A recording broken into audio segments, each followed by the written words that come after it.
If there's anybody watching this that, let's say, loved Batman Forever and went into Batman and Robin with great anticipation, if I disappointed them in any way, then I really want to apologize, because it wasn't my intention. My intention was just to entertain them.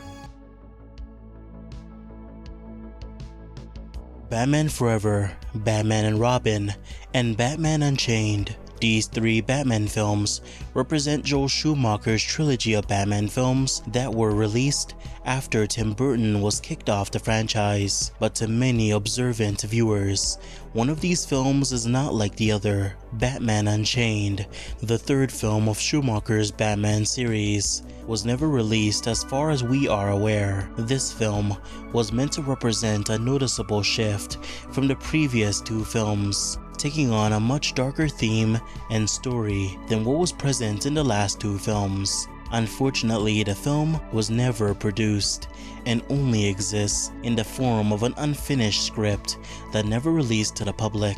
If you have some time left in your day, let's go over the history of Schumacher's Batman Unchained and why it never saw the light of day. So imagine this.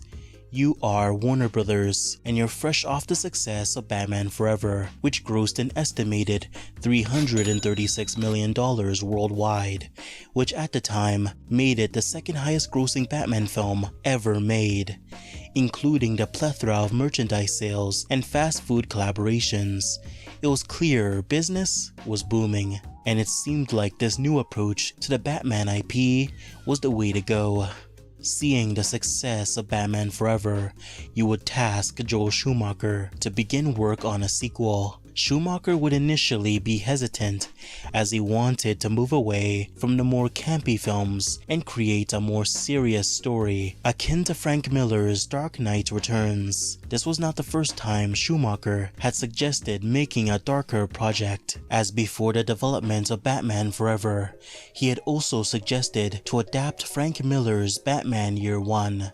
However, considering that you wanted to move away from the serious tone of the Batman franchise and wanted to appease angry, overprotective parents all over the world, you would reject Schumacher's pitch and insist that he make a more child-friendly film the whole family can enjoy. Rejecting Schumacher's ideas, he would instead begin work on the Forever sequel right away, which you assumed would be bigger and better than its predecessor, and thus more dough in your pocket. During the production of Batman and Robin, you become impressed by what Joel Schumacher had filmed so far, and your confidence begins to skyrocket. It increases so much, in fact, that you begin work on the next film during Batman and Robin's development and sign on Joel Schumacher to once again return. You do attempt to bring Akiva Goldsman, the writer for the last two Batman films, to return as well. However, for some reason, he says no. Perhaps he knows something we don't. Whatever, we just have to find a better writer who can fulfill our vision. And Mark Protosevich seems like the perfect choice to formulate the next film. You bring him to write the screenplay, and the film, now titled Batman Unchained, was now set for a mid-1999 release window.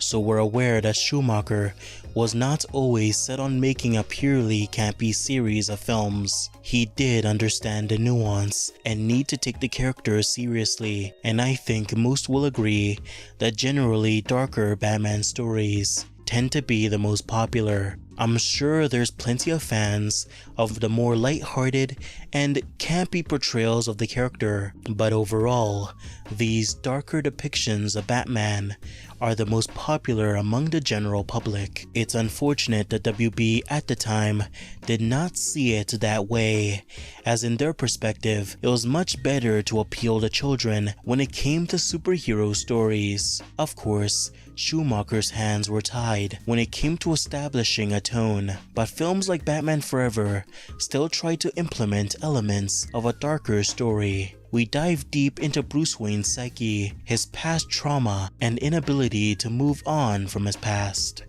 It's truly unfortunate that many of these scenes were left on the cutting room floor, now only being viewable through the infamous Schumacher cut of Batman Forever. Anyways, it's clear Schumacher had a deep want to tell a different kind of Batman story than what we were seeing on film. Something that was more grounded and mature, much like the mini-films he had made before he became attached to this blockbuster franchise. It does seem like a darker Batman film directed by him would have been very interesting and would have worked very well. So when the next Batman film began development with Mark Protosevich serving as the writer, they would both agree that the next installment should return to the darker tone of the Burton films. Obviously not as mature as those movies, but something that took Batman as a character more seriously. Schumacher and Mark felt that the film should really explore Batman's inner demons, his past regrets, and journey to atone for all the sins he's committed. Essentially, it was a narrative of confronting one's mistakes, and what better mistake to confront than his tendency to murder criminals. Excuse me. Have you ever danced with the devil in the pale moonlight?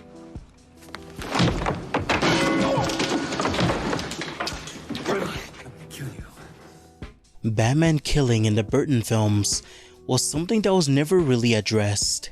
Ending one's life seemed to be something that came natural to him, not a last resort, but an assurance for anyone unlucky to run into him. This is a problem because it portrays Batman as a naturally psychotic character who's become desensitized to the worst form of violence. Schumacher didn't necessarily make Batman a direct killer in his films, but many of his actions did lead to the death of others, with the same unnatural indifference to the destruction he has just caused. Schumacher and Akiva Goldsman seem to be fully self-aware of this element of Batman's character due to specific dialogue from Two-Face. It's too good to be true. What's that lethal curl of the lip? What's that homicidal gleam of the eye?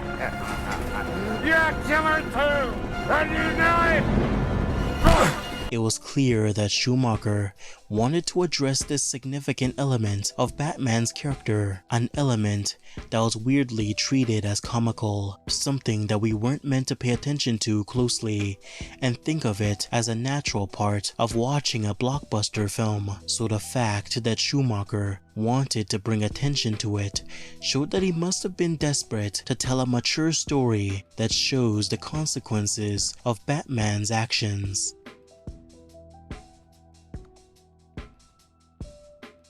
Batman Unchained script has never been publicly released, so we have to piece together the story ourselves, using information from countless interviews. The story would of course pick up after the events of Batman and Robin, perhaps either months or a few years later.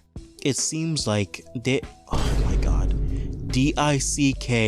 and Bruce are now at odds with each other. For some reason the film doesn't make clear. It could be because he's tired of being led around by Batman and wants to be his own hero without being under his shadow. The problem is that Batman and Robin pretty much explored this theme already. I mean, it was the focal point of the whole story. So my speculation is that Batman must have accidentally killed someone or caused great injury upon them, causing Robin to feel conflicted in his relationship with him.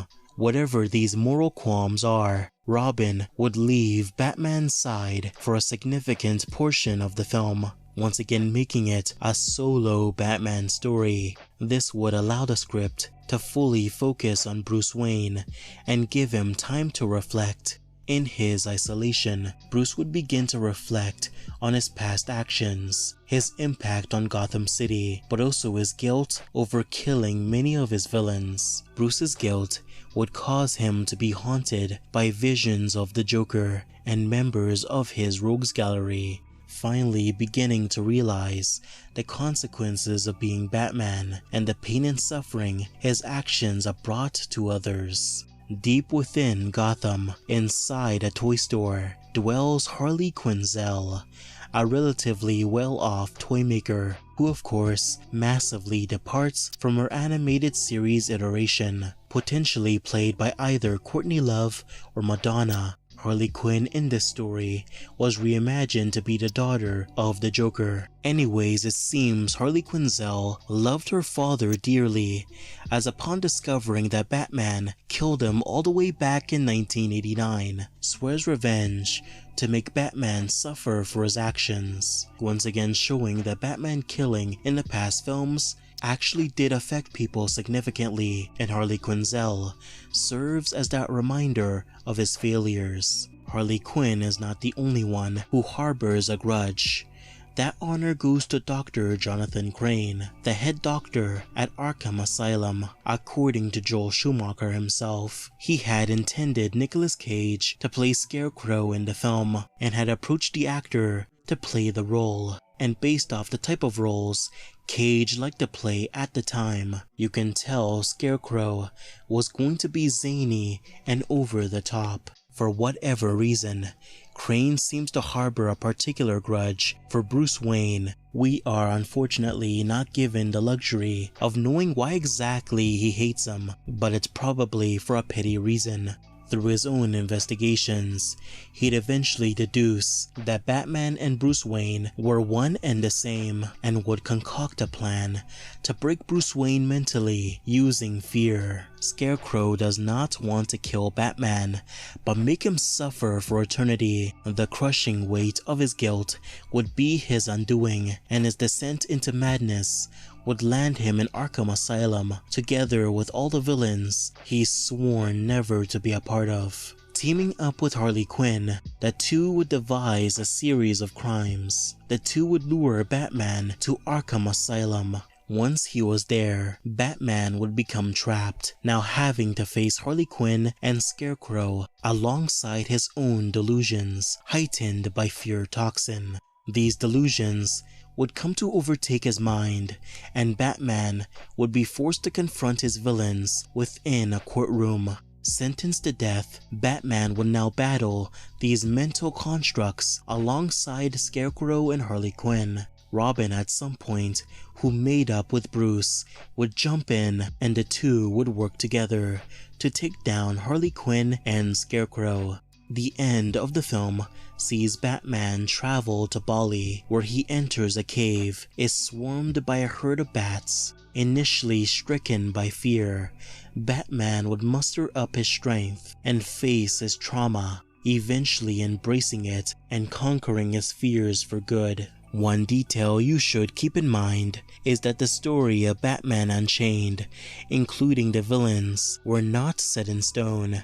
In fact, Schumacher, in an interview with Variety, expressed interest in ditching Harley Quinn and Scarecrow in favor of a whole new villain. So it's highly possible that if Batman Unchained had been produced, the villains and story would have been completely different. The titles of each of Schumacher's Batman films are interesting, as they really foreshadow the main theme of the film, and ultimately its climax.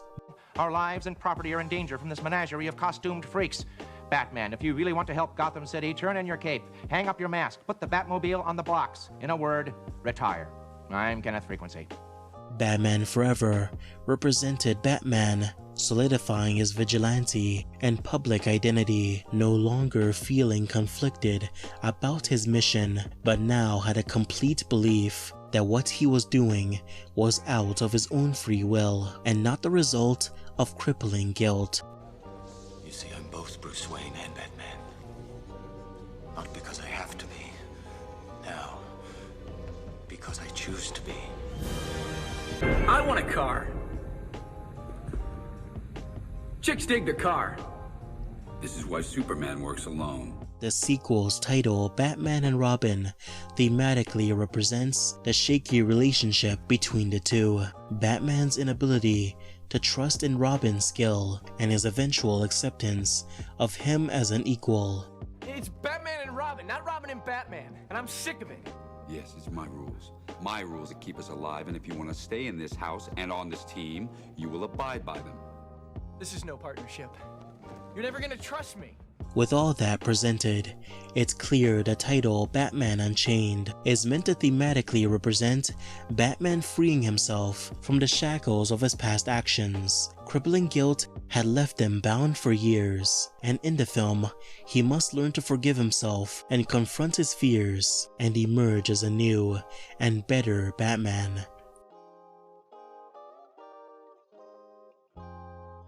So the story of Batman Unchained sounds pretty good from what we've heard, and had the potential to be the best film within the Schumacher era of Batman movies. However, many elements led to the film's cancellation. 1. The failure of Batman and Robin, critically and financially, led WB to panic about the future of the franchise. 2. Schumacher began growing a disinterest in doing more Batman films. 3.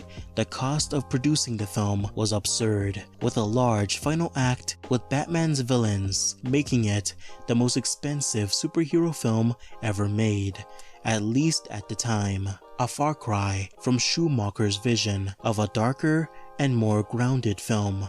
And finally, 4. WB's underwhelming response to Mark Prusevich's script, ultimately convincing them to shelve the franchise for almost a decade until the next Batman film emerged.